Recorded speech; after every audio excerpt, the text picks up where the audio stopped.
Hello viewers, welcome to my channel. तो आज के इस वीडियो में आप रेडीमेड स्टाइल वाली डबल लेयर ए लाइन घेर वाली कुर्ती की कटिंग स्टिचिंग देखेंगे। तो इस वीडियो को ध्यान से देखें बिना स्किप किए, क्योंकि ये जो वीडियो है इसमें मैंने जो कुर्ती की कटिंग स्टिचिंग बताई है और नॉर्मल कुर्ती से थोड़ा अलग है। तो चलिए वीडियो को शुरू करते हैं। तो यहाँ पे मैंने कुर्ती बनाने के लिए 2.5 मीटर टॉप और 2.5 मीटर बॉटम फैब्रिक लिया है। बॉटम फैब्रिक को विड्थ वाइज डबल फोल्ड कर लेना है। इससे हम फ्रंट पीस की कटिंग करेंगे। कुर्ते का लेंथ जितना हो उसमें 1.5 इंच प्लस करके निशान लगाना है। वेस्ट लेंथ के लिए 14.5 इंच पे मार्क करना है और हिप लेंथ के लिए 21 इंच पे मार्क करना है। शोल्डर मेजरमेंट का यहाँ आधा लेना है। पहले इन दोनों निशानों को सीधा कर लेना है। ऊपर में शोल्डर मेजरमेंट का आधा लेना है और उसमें सिलाई मार्जिन ऐड कर लेना है, जो हमारे मेजरमेंट में 8 इंच आ रहा है। 8 इंच ही हमें आर्म होल के लेंथ का निशान लगाना है। इस निशान को भी सीधा कर लेना है। आर्म होल के लेंथ से हमें 1 से 1.25 इंच पीछे एक और निशान लगाना है और उस निशान को क्रॉस में शोल्डर तक इस तरह से मिला देना है। ये राउंड कॉलर कुर्ती की कटिंग है। तो कॉलर की कटिंग के लिए नेक की चौड़ाई कैसे निकालते हैं, तो इसके लिए आप कॉलर को मेज़र कर लें, नेक को मेज़र कर लें और जितना भी आता है, यदि आपको राउंड कॉलर बनाना है तो उसमें 4 इंच ऐड कीजिए। यदि आपको स्टैंड कॉलर बनाना है तो 1.5 इंच ऐड कीजिए। तो यहाँ मैं 4 इंच ऐड कर रही हूँ। राउंड कॉलर बनाना है तो 4 इंच ऐड करने के बाद हमारा मेजरमेंट 18 इंच आ रहा, उसको 5 से डिवाइड कर दीजिए। तो जितना भी मेजरमेंट आता है उसको 5 से डिवाइड कर दीजिए और जितना आता है वही नेक की चौड़ाई बन जाएगी। यहाँ पे 1 इंच शोल्डर डाउन करना है। कॉलर वाली कुर्ती में शोल्डर डाउन होता है, तो यहाँ मैंने 1 इंच शोल्डर डाउन कर दिया है। अब यहाँ पे चेस्ट मेजरमेंट का 4th भाग लेना है और उसमें लूजिंग ऐड करना है। 0.75 इंच लूजिंग मैंने ऐड किया है। ये बॉडी से लिया गया मेजरमेंट है। यदि आप कुर्ती से कटिंग कर रहे हैं तो आपको केवल 4th भाग लेना है। और आर्म होल की जो गुलाई देंगे तो यहाँ फिटिंग के लाइन से इस तरह से आर्म होल के लेंथ के अंदर की ओर लेके आना है 1.25 इंच और फिर बाहर की ओर निकाल देना है। इसी तरह से फ्रंट आर्म होल के लेंथ का फ्रंट आर्म होल की गुलाई का निशान इसी तरह से लगाना है। तो इस तरह से निशान बनाने से इसकी फिटिंग बहुत अच्छी आती है। सेम यहाँ पे भी वेस्ट मेजरमेंट का 4th भाग लेना है और 0.75 इंच लूजिंग ऐड करना है। हिप मेजरमेंट का 4th भाग और यहाँ पे भी लूजिंग ऐड करना है 0.75 इंच और ये तीनों निशानों को मिलाते हुए फिटिंग का निशान लगा लेना है। तो ये ए लाइन कुर्ती है तो हमें नीचे बिल्कुल एज तक इस तरह से मिलाना है और क्रॉस में हमें हिप लाइन तक इस तरह से मिला लेना है।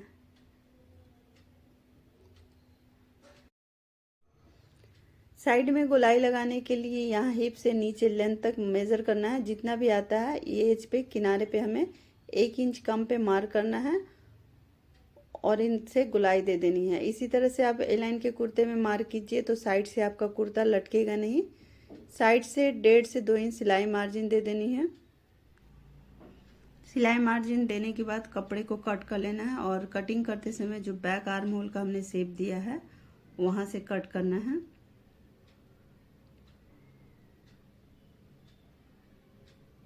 अब बैक पीस की कटिंग करने के लिए जो टॉप पार्ट को है उसको डबल फोल्ड में कर लेना है और 1 इंच लेंथ में लंबा रहेगा। जो बैक पीस है हमारा 1 इंच लेंथ में लंबा रहेगा और बाकी कटिंग एज इट इज करनी है।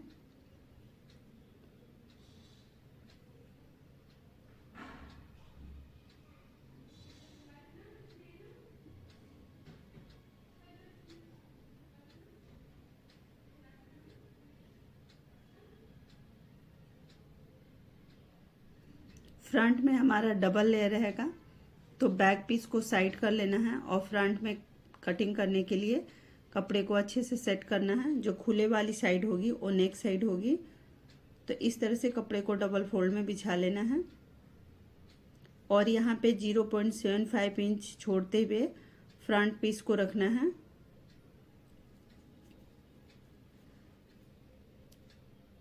और एज इट इज कटिंग कर देनी है फिटिंग लाइन से। केवल फ्रंट के साइड जो नेक के साइड हमें 0.75 इंच छोड़ना है। बाकी हमें एज इट इज कटिंग करनी है और जो हमने फ्रंट में फ्रंट आर्म होल के लिए निशान लगाया वहाँ से कट कर लेना है। और ये जो बचा हुआ कपड़ा है उसे हम स्लिप्स की कटिंग करेंगे। तो यहाँ 3/4 स्लिप्स बनाना है। चलिए अब इसकी स्टिचिंग करते हैं। तो जो फ्रंट में हमारा है कपड़ा 2 लेयर में है और बैक पीस में 1 लेयर में है। तो यहाँ जो सबसे ऊपर में रहेगा जिसमें स्लिट बनेगा उसे हमें साइड कर लेना है। और यहाँ जिस तरह से हमने कटिंग किया था तो बैक पीस हमारा 1 इंच एक्स्ट्रा था, तो इसी तरह से 1 इंच एक्स्ट्रा करते हुए दोनों कपड़े को सेट कर लेना है। और यहाँ पे जो नेक की चौड़ाई रखनी है वो 3.5 इंच रखनी है।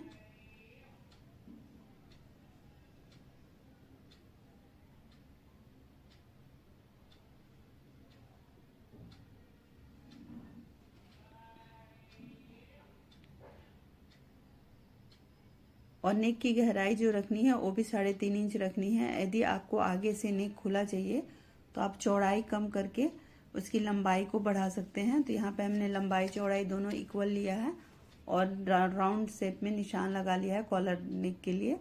और जो बैक में जो नेक की गहराई रहेगी वो 0.7 इंच पे मार्क करके गोलाई देते हुए इसे कट कर लेना है।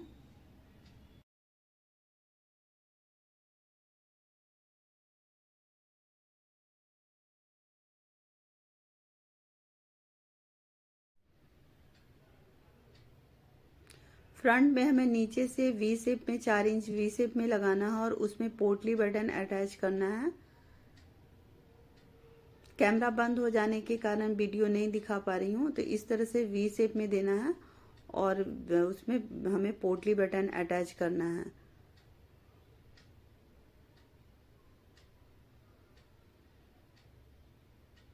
डबल फोल्ड में कपड़ा लेना है। जो वी शेप में हमने नेक कट किया था तो उसकी जो ऊपर से चौड़ाई होगी वो आधा इंच से कम ही लेना है।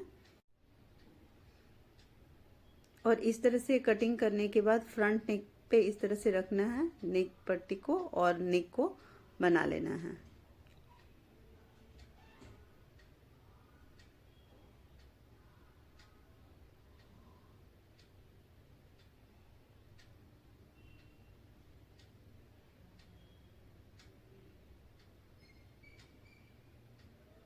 सेंटर में कट लगा के नेक को अंदर की तरफ फोल्ड करके ऊपर से एक सिलाई लगाते हुए नेक को रेडी कर लेना है।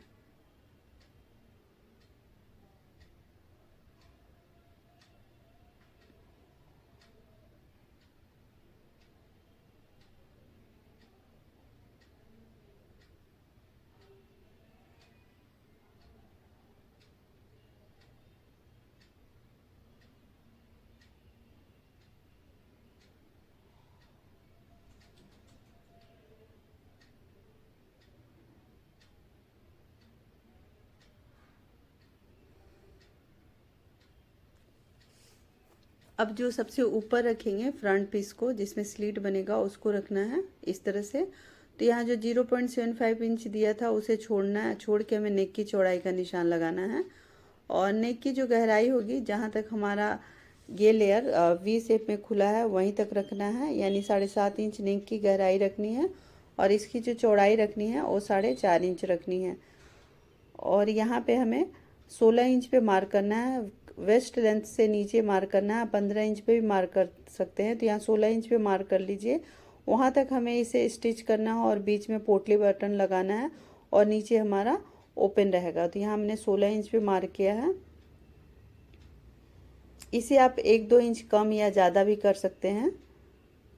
और इसमें भी हमें पोटली बटन अटैच करना है। जो हमने निशान लगाया है 0.75 इंच पे वहीं हमें पोटली बटन लगाना है।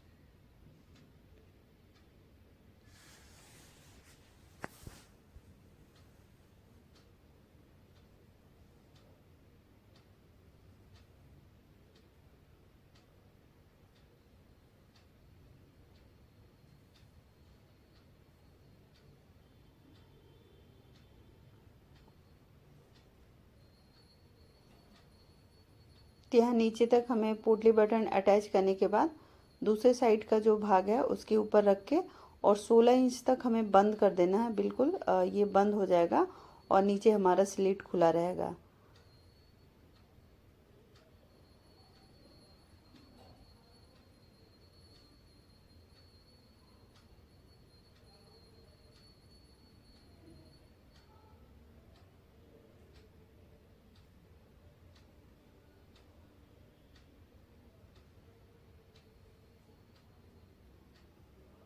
और इस तरह से फोल्ड करते हुए हमें नीचे तक फोल्ड करना है दोनों साइड और स्लिट बना लेनी है। तो ऊपर से नीचे तक इस तरह से कपड़े को दोनों तरफ फोल्ड करके और एक सिलाई लगाते हुए इसे कंप्लीट कर लेना है।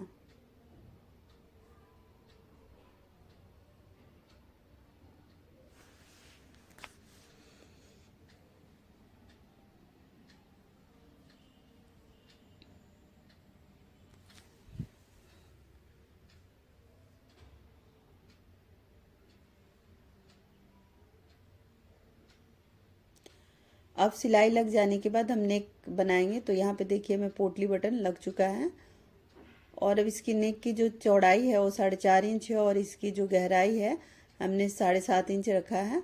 और ये जो साइड से हमने 0.75 इंच दिया था उसे निकालते हुए नेक को कट कर लेना है, नेक की पट्टी को। और इसकी जो चौड़ाई देंगे तो 1 से 1.5 इंच ले लें और इस तरह से नेक पट्टी को कट करके और नेक पे अटैच कर लेना है।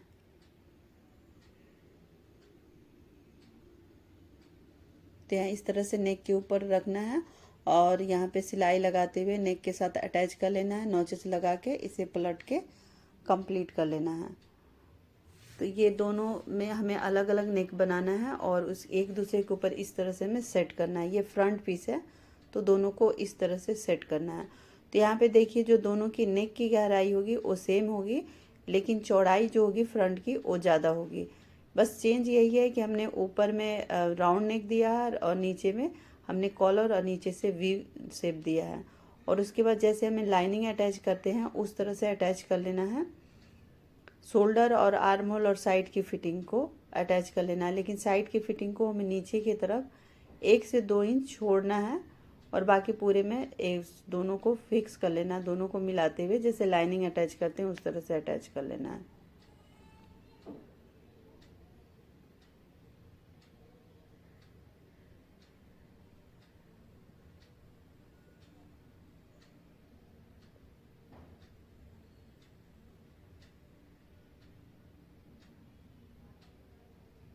और नेक के ऊपर भी आप सिलाई लगा के अटैच कर सकते हैं, चाहे ऐसे भी रख सकते हैं। तो यहाँ पे मैं एक सिलाई लगा के इसे अटैच कर दी हूँ और इसके ऊपर बैक पीस रखते हुए दोनों के शोल्डर को अटैच कर लेना है। तो यहाँ शोल्डर अटैच हो चुका है। अब हम कॉलर की कटिंग करेंगे तो इसके लिए पहले नेक का मेज़रमेंट ले लेते हैं। तो इस तरह से डबल फोल्ड करना है और कॉलर का मेज़रमेंट करना है। तो ये मेज़रमेंट में 9.25 इंच आ रहा है, यानी हमारी जो कॉलर बनेगी 18.5 इंच की बनेगी। तो यहाँ डबल फोल्ड में बुकरम लेना है। ये जो बुकरम की लंबाई होगी वो 8 इंच होगी और 1 इंच पे हमें मार्क कर लेना है। नेक की चौड़ाई हमने जितना रखा है यहाँ इस तरह से मार्क कर लेना है और उसके बाद गहराई जितनी रखनी है उतना मार्क कर लेना है। तो हमने 3.5 इंच पे मार्क किया है और गहराई के लिए भी 3.5 इंच पे मार्क कर किया है। और इस तरह से 3.5 इंच बिल्कुल आपको सीधा रखना है और ऊपर फिर गुलाई दे देना है। जैसे हमने कॉलर के लिए नेक के लिए गुलाई दिया उसी तरह से गुलाई दे देना है। अब कॉलर की चौड़ाई हमें जितनी रखनी है 1 इंच या 1.25 इंच उतना लेते हुए इस तरह से पूरे में इक्वल निशान लगा लेना है। इक्वल निशान लगाने के बाद कॉलर का मेज़रमेंट करना है। जहाँ 9.25 इंच आ रहा वहाँ इस तरह से मार्क कर लेना है और कॉलर का शेप डल गया है। अब इसकी कटिंग कर लेनी है। अब इसको डबल फोल्ड में कपड़ा रखना है, उल्टे साइड बुकरम को पेस्ट कर लेना है और अंदर की ओर हमें सिलाई लगानी है। तो यहाँ जो लगाएंगे सिलाई सिर्फ अंदर की ओर लगाएंगे, हमें ना साइड या नीचे की ओर सिलाई नहीं लगानी है। और इसकी कटिंग कर लेनी है सिलाई मार्जिन छोड़ते हुए।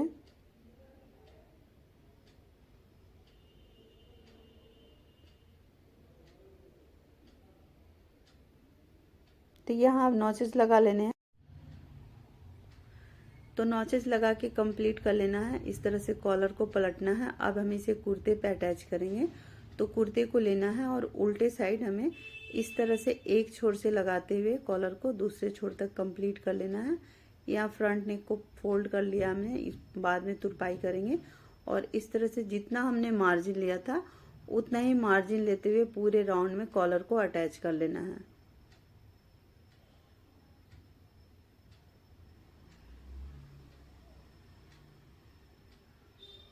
तो दोनों भाग को इक्वल करते हुए सिलाई लगाएं।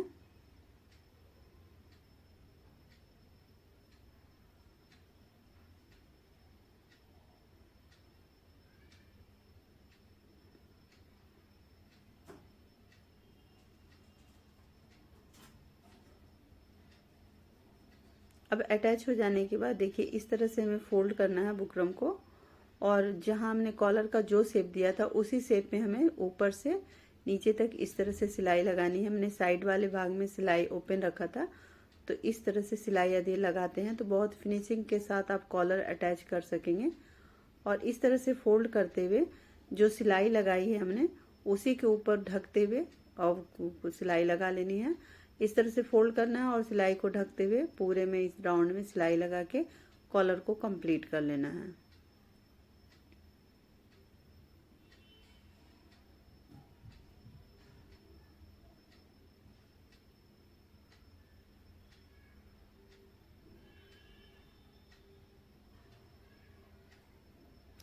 तो ये कॉलर लग के कंप्लीट हो चुका है।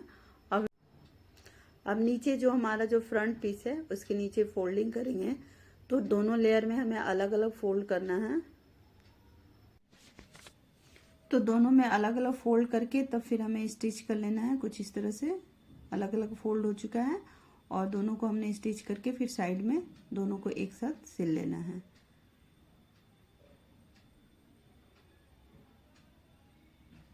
अब हमें साइड में फिटिंग का निशान लगाना है। तो इस तरह से कपड़े को फोल्ड करते हुए ये साइड की फिटिंग का निशान लगा लें। तो यह हमने जितना सिलाई मार्जिन लिया था उसी पे निशान लगाते हुए हमें स्टिच कर लेना है। नीचे यदि आप चाहें तो धीरे धीरे हिप लाइन के बाद आप सिलाई को कम भी कर सकते हैं, 1/2 इंच मार्जिन रख सकते हैं, तो नीचे का घेर थोड़ा सा बढ़ जाएगा। तो दोनों साइड फिटिंग के निशान लगाने के बाद अब हमें जो बैक साइड का नीचे को फोल्ड करना है। फ्रंट का फोल्ड हमने पहले कर लिया है, तो बैक साइड को फोल्ड कैसे करेंगे, तो इस तरह से करके फिर इसके ऊपर फोल्ड करके स्टिच कर लेना है। तो अधिक क्योंकि ये 3 लेयर है और तीनों लेयर हमारा इक्वल है, तो इसी तरह से हमें फोल्ड करना होगा।